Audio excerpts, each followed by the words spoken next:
तो अभी तक जो भी हमने पढ़ाई की थी वो हमारा सब कुछ क्लियर है, किसी को कोई प्रॉब्लम नहीं है। अब हम आगे बढ़ते हैं।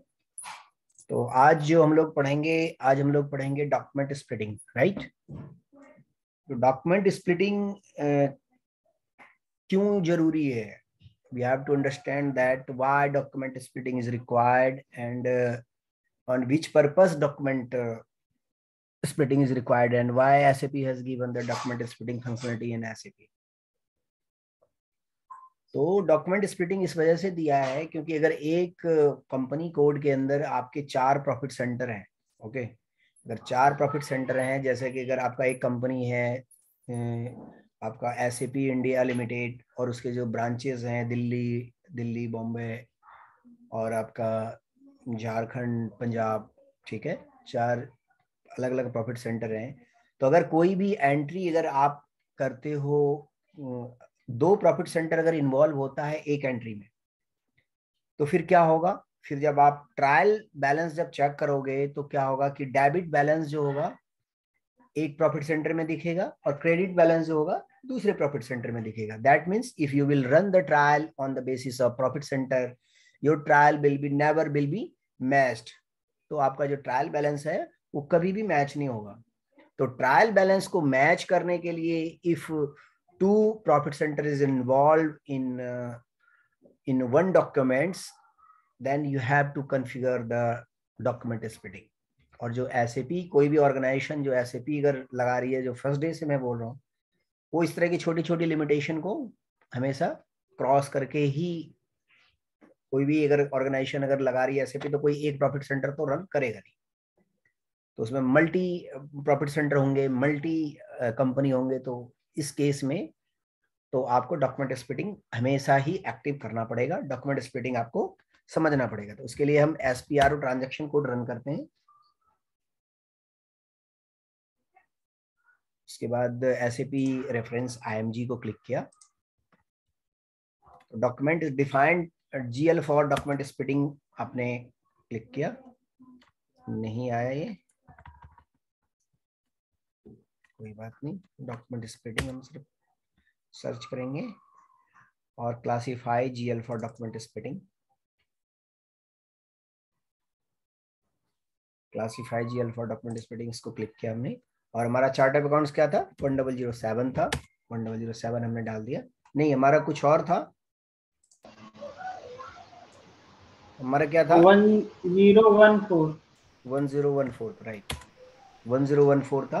तो इसमें जो आपने क्या देखा है कि जो आपने OBD4 के अंदर जो भी आपने अकाउंट्स ग्रुप बनाया हुआ था, वो same group you have to assign in document splitting. क्योंकि जो GL, क्योंकि आप एंट्री किस में करोगे? GL में तो करोगे, क्योंकि जो आपका ट्रायल जो बनता है वो तो GL बेसिस पे ही बनता है, चाहे आप वेंडर में करो चाहे कस्टमर में करो। तो आपका जो आपकी जो एंट्री जो होगी हमेशा उसमें जाएगी, आपका GL में ही जाएगा। तो हम लोगों ने क्या अकाउंट्स रिसीवेबल और अकाउंट्स पेबल हमने पढ़ लिया था क्या?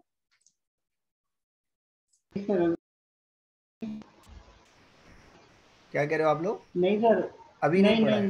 Okay okay okay, no sir, बाकी है सर, वो चीज बाकी है। Okay okay. तो अभी डॉक्यूमेंट स्प्लिटिंग करके उसके बाद फिर हम लोग आपका अकाउंट रिसीवेबल और अकाउंट्स पेबल ही करेंगे, राइट। तो डॉक्यूमेंट स्प्लिटिंग जो कि मैंने आपको जैसे कि बताया कि जितने भी GL आपके इन्वॉल्व हैं in your chart of account, you have to put in document splitting. So you have to go back and click this one and you have to copy from या तो आप जो ऑलरेडी एग्जिस्ट है उससे आप copy कर सकते हैं, या नहीं तो फिर क्योंकि ये सेम है तो इस वजह से ये मैं आपको इसका एग्जांपल मैं दे रहा हूँ।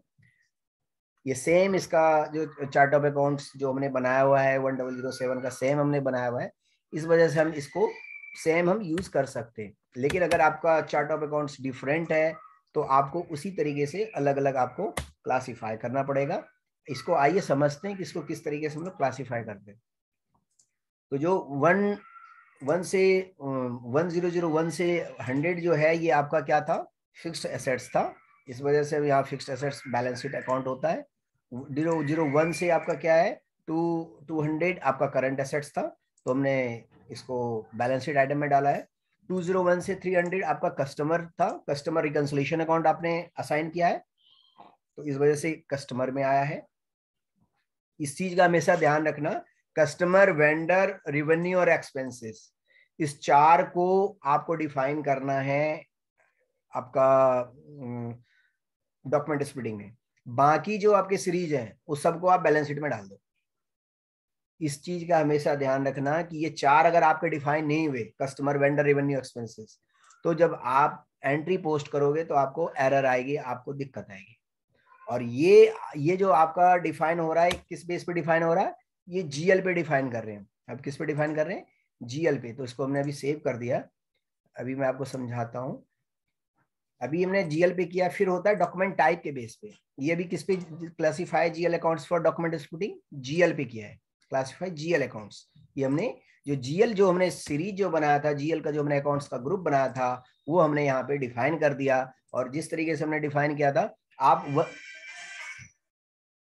101 यहाँ पे है, 1100 है, तो आप यहाँ पे इसको टू भी डाल के इसको डिलीट भी मार सकते हो। ठीक है, ये कोई जरूरी नहीं है कि आपको 2 लाइन आइटम ही सिलेक्ट करना है, लेकिन हम अलग अलग इस वजह से करते हैं कि जो हमारा अकाउंट्स ग्रुप में जिस तरीके से हमारा बना हुआ है, सेम इसमें हम कॉपी पेस्ट करके हम ये इसका डिस्क्रिप्शन जो होता है वो हम डिफाइन कर देते हैं। राइट,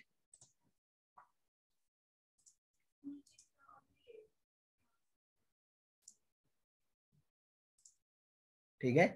तो ये आपको क्लियर हो गया होगा कि ये डॉक्यूमेंट स्प्लिटिंग जो जीएल के बेस पे कैसे लगाते हैं। आगे मैं आपको बताऊंगा कि क्या किस तरीके से ये किस तरीके से वर्क करता है, किस तरीके से एंट्री बनती है, ये मैं अभी आपको एक्सेल में आपको करके दिखाऊंगा। राइट, इसको बैक करते हैं। उसके बाद फिर हम document splitting on the basis of document type, इसको क्लिक किया हमने। तो जो डॉक्यूमेंट टाइप, जैसा कि मैंने आपको बताया था, डॉक्यूमेंट टाइप आप कैसे डिफाइन करोगे, आप कैसे आपको आइडिया लगेगा कि ये document type related to what है। जैसे आपका अकाउंट टाइप है, अकाउंट टाइप रिलेटेड, जैसे account A stand for asset होता है, डी स्टैंड फॉर कस्टमर होता है, के स्टैंड फॉर वेंडर होता है, एम स्टैंड फॉर मटेरियल होता है, और एस स्टैंड फॉर जीएल होता है। तो ए, जो जितने भी डॉक्यूमेंट टाइप ए से स्टार्ट हैं, आप क्या देखोगे, ये रिलेटेड टू क्या होगा, एसेट्स होगा almost, except of A B. A B जो डॉक्यूमेंट टाइप होता है, रिवर्सल के टाइम में हम लोग असाइन करते हैं कि कोई भी डॉक्यूमेंट टाइप को जब हम रिवर्स करेंगे दैट पर्टिकुलर एंट्री को, that means that particular entry will reverse on the with the document type A B. जब हम ये डॉक्यूमेंट टाइप, ये जो डॉक्यूमेंट टाइप कैसे बनाते हैं, ये भी मैं अभी आपको जो अभी मैं आपको बताऊंगा किस तरीके से इसको बनाते हैं। तो ये जो डॉक्यूमेंट टाइप है, डॉक्यूमेंट टाइप में यहाँ पे हम असाइन करते हैं, जैसे related to B S A bank, तो 400 हमें असाइन किया।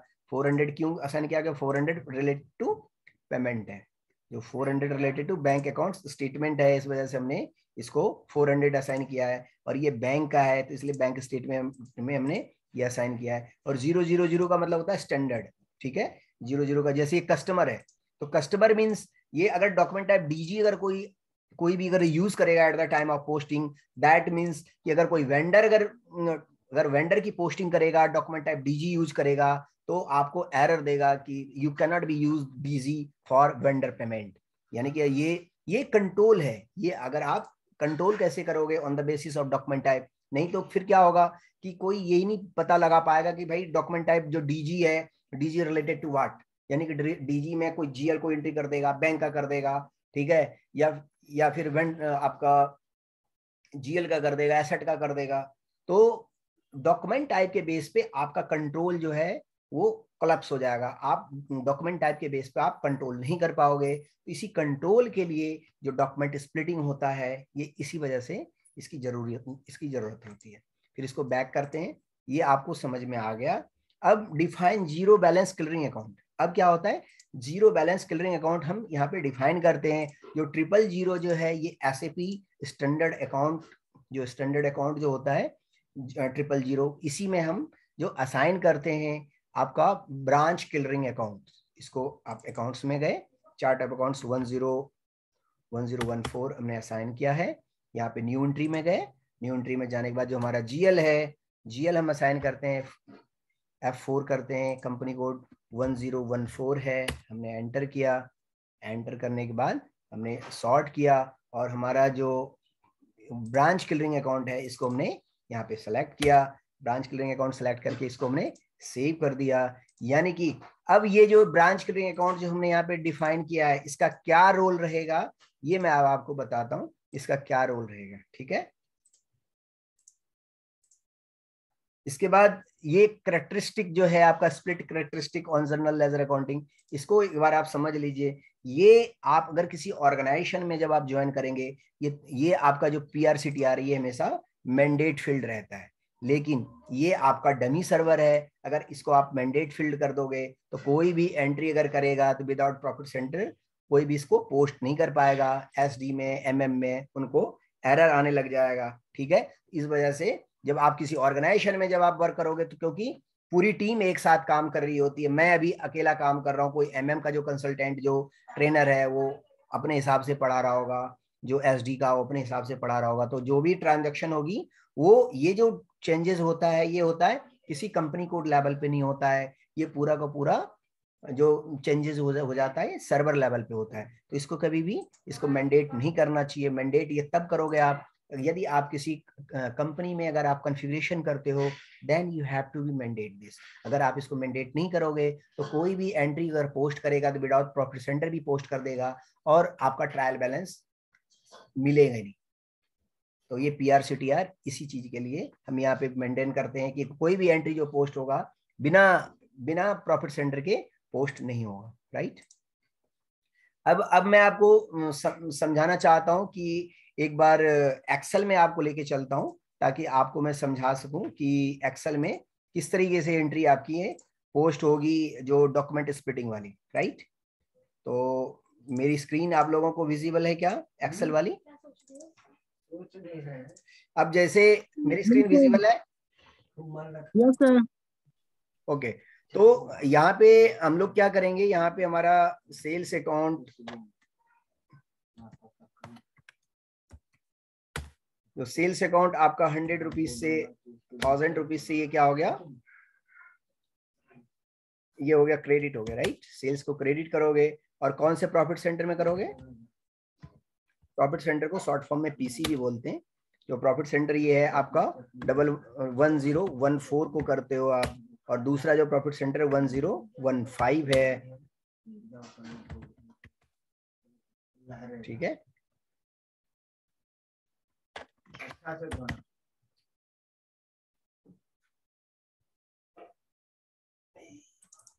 तो ये आपने इसको क्रेडिट किया और कैश जो आपके पास आया, कैश अकाउंट जो आया आपका डेबिट, ये जो कैश आपका जो आया डेबिट, ये आया आपका 1000 जो आया, ये आपका आया 1015 में। ठीक है, तो जब आप इसका ट्रायल बैलेंस जब चेक करेंगे, इसका जो है 3 के सीरीज में 1 है और इसका 1 के सीरीज में 1 है, ये कैश अकाउंट है, ये आपका ये GL कोड है।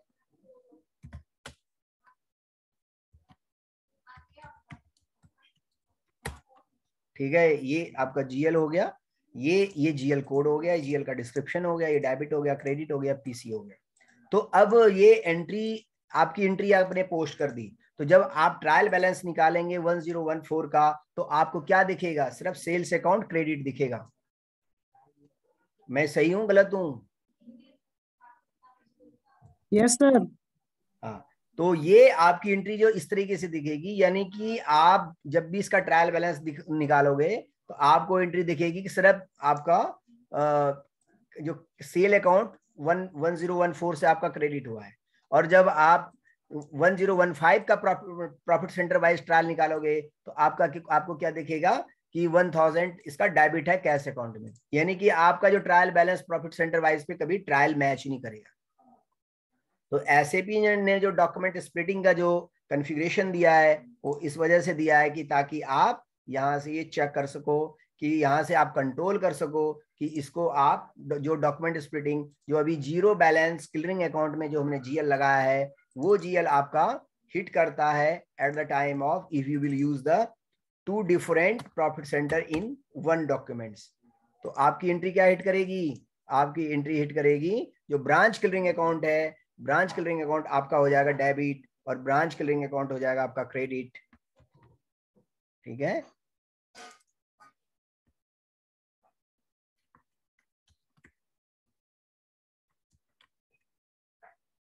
यानी कि ये हो जाएगा आपका डेबिट और ये हो जाएगा आपका क्रेडिट, और ये आपका क्रेडिट है, ये आपका अगर क्रेडिट है ये हो जाएगा आपका डेबिट, और ये आपका अगर डेबिट है आपका, ये अगर आपका डेबिट है ये प्रॉफिट सेंटर, तो ये प्रॉफिट सेंटर आपका हो जाएगा क्रेडिट।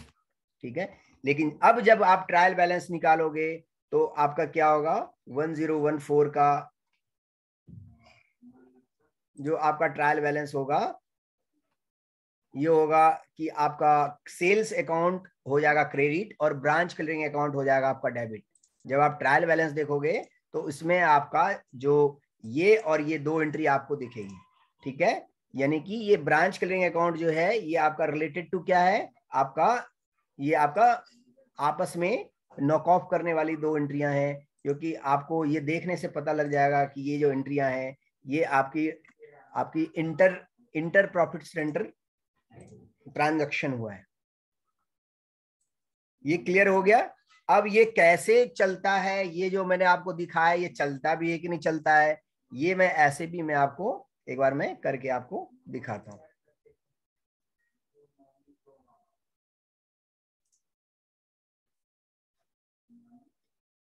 मैं आपको एक एग्जांपल दिखाता हूं ताकि आपको ये समझ में आ जाएगा कि ये वाकई में इसी तरीके से चलता है।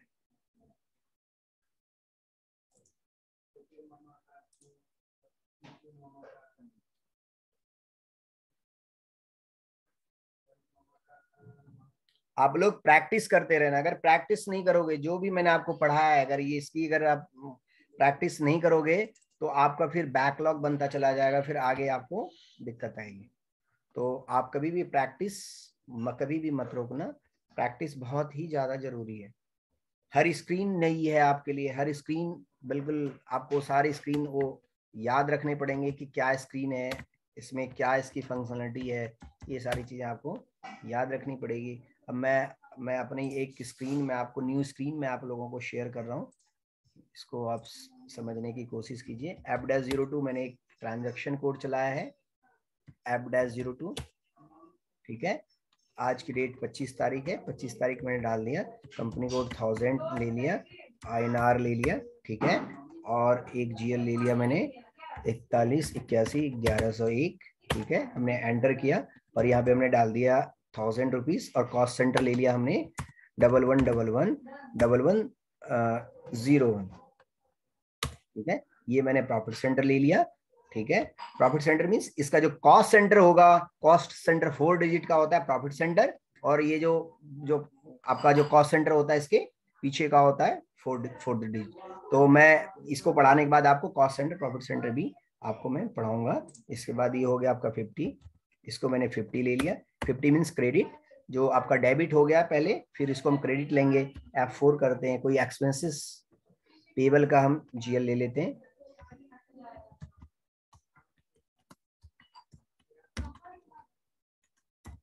ठीक है, एक्सपेंसेस पेबल का ये हम लोग GL ले लेते हैं, जिसमें आपका स्टार से हमारा अमाउंट कॉपी हो जाएगा, और इसका जो प्रॉफिट सेंटर हम ले लेते हैं, हमने 11-11 लिया था तो यहाँ लेते हैं 11-10। ठीक है, 11-10 और हमने 1001 ले लिया।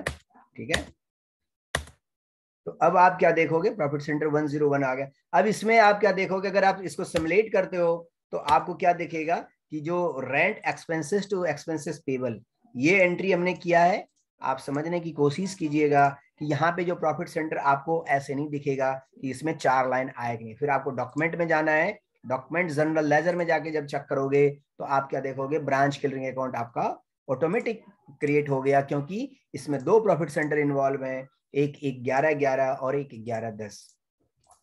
ठीक है, तो जो मैंने अभी आपको बताया है इसका मतलब ये मैंने आपको बिल्कुल सही बताया है, और ये बिल्कुल आपका परफेक्ट है कि एक आपका ये क्रेडिट हो रहा है, यानी कि ये 50 मतलब क्रेडिट और 40 मतलब डेबिट, ये आपका 40 मतलब डेबिट और 50 मतलब क्रेडिट। ये अमाउंट भी आप देख रहे हैं कि माइनस में आ रहा है, मींस 50 है क्रेडिट है, और ये आपका जो ब्रांच क्लियरिंग अकाउंट है ये आपका डेबिट है। यानी कि जब आप ट्रायल बैलेंस निकालेंगे 1,0,1,1,10 का, तो आपको क्या ट्रायल बैलेंस में क्या दिखेगा कि जो एक्सपेंसेस पेबल वो क्रेडिट है और जो ब्रांच क्लियरिंग अकाउंट डेबिट है 1। ठीक है, तो ये आपको क्लियर हो गया यहां तक?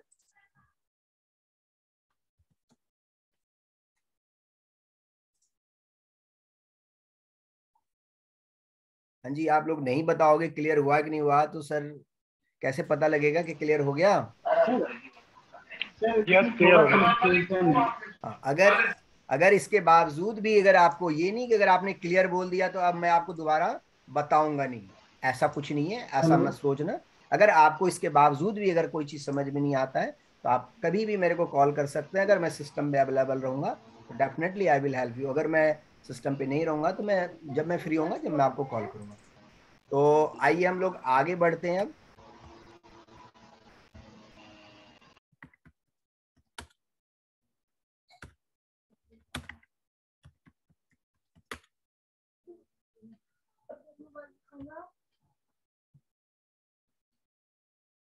ठीक है, तो इसके बाद मैं अपनी स्क्रीन शेयर कर रहा हूं आपको।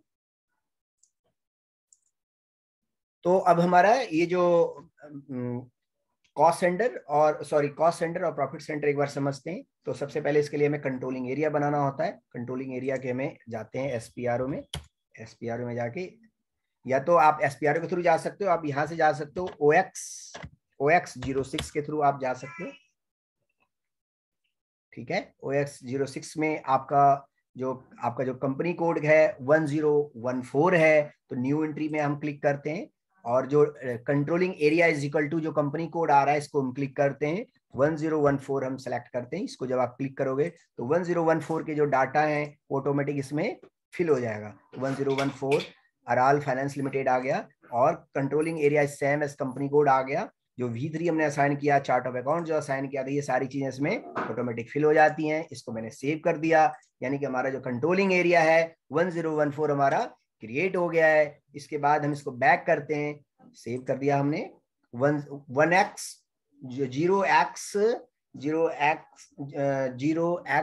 सॉरी OX06 से। उसके बाद OX15 में जाते हैं, 15 में नहीं जाते हैं, OX19 में जाते हैं।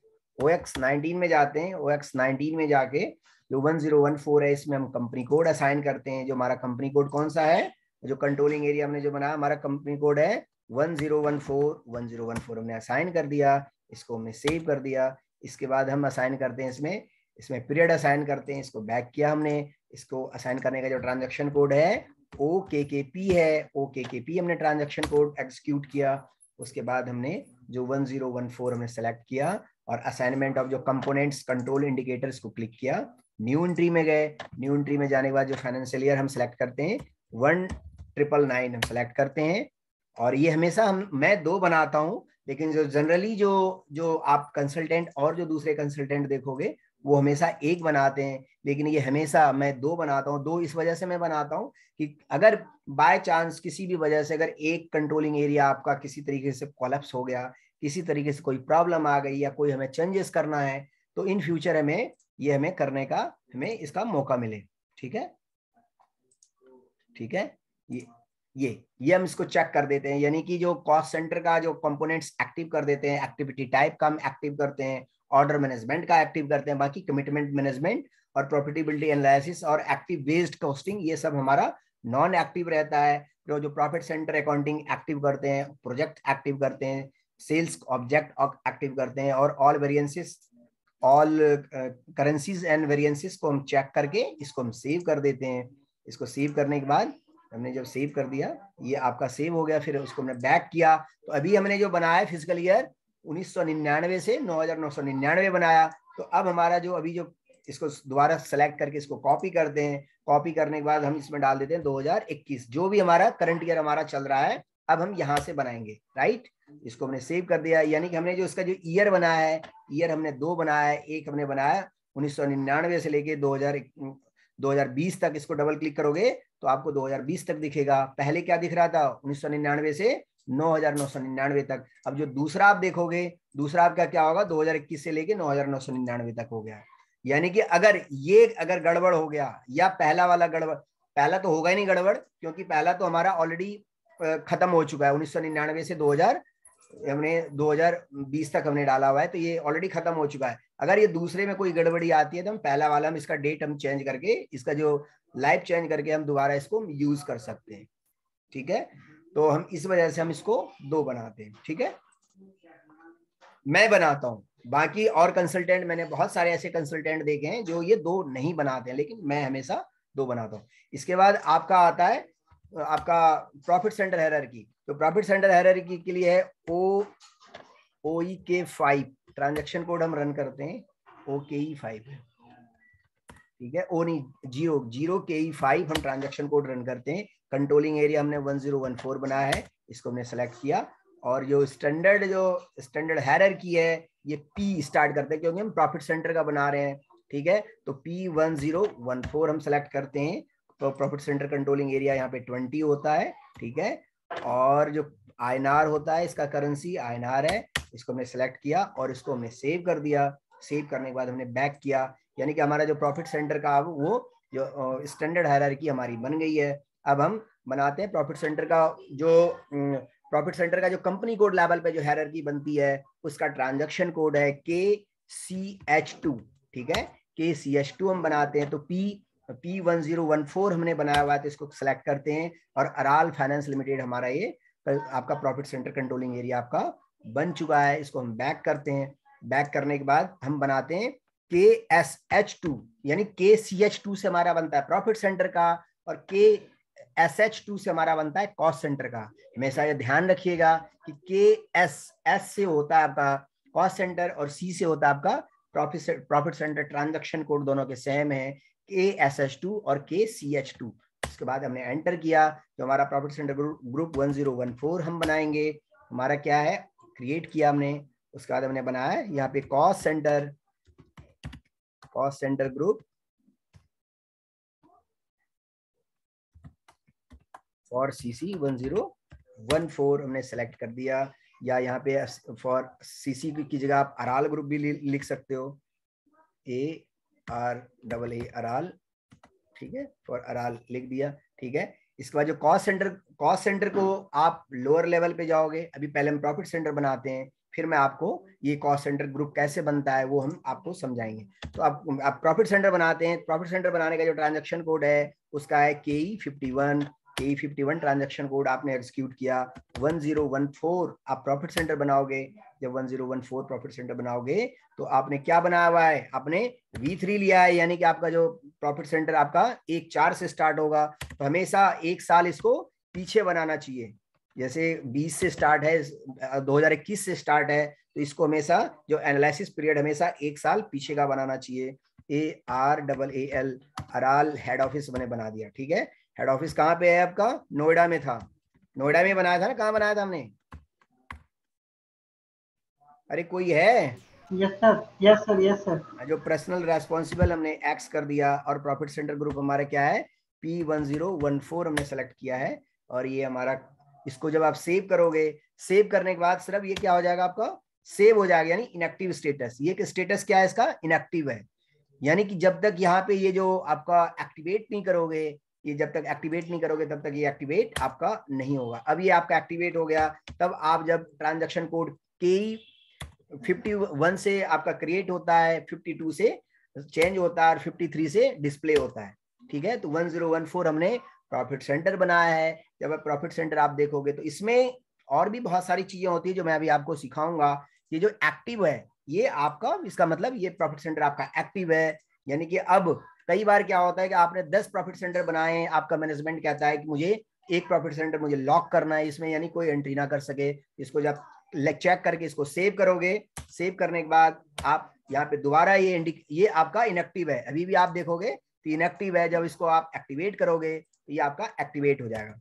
ठीक है, यानी कि प्रॉफिट सेंटर को आप किस तरीके से लॉक कर सकते हो, ये मैंने आपको यहाँ से मैंने आपको बताया है। अगर मैनेजमेंट आपको चाहती है भाई इसको लॉक करना है तो आप इसको लॉक भी कर सकते हो। जब आपके मीटिंग कंप्लीट हो जाए तो आप इसी लिंक पे आप लोग ज्वाइन कर लेना। ठीक है, तो प्रॉफिट सेंटर इस तरीके से बनता है। मैं आपको कॉस्ट सेंटर बताता हूँ, कॉस्ट सेंटर कैसे बनता है। पहले हम कॉस्ट सेंटर ग्रुप पढ़ेंगे, फिर हम कॉस्ट सेंटर आपको बनाना सिखाएंगे कि किस तरीके से कॉस्ट सेंटर ग्रुप बनेगा, ग्रुप और कॉस्ट सेंटर कैसे बनेगा। तो जब ये मीटिंग कंप्लीट हो जाए तो इसी पे आप लोग ज्वाइन कर लीजिएगा।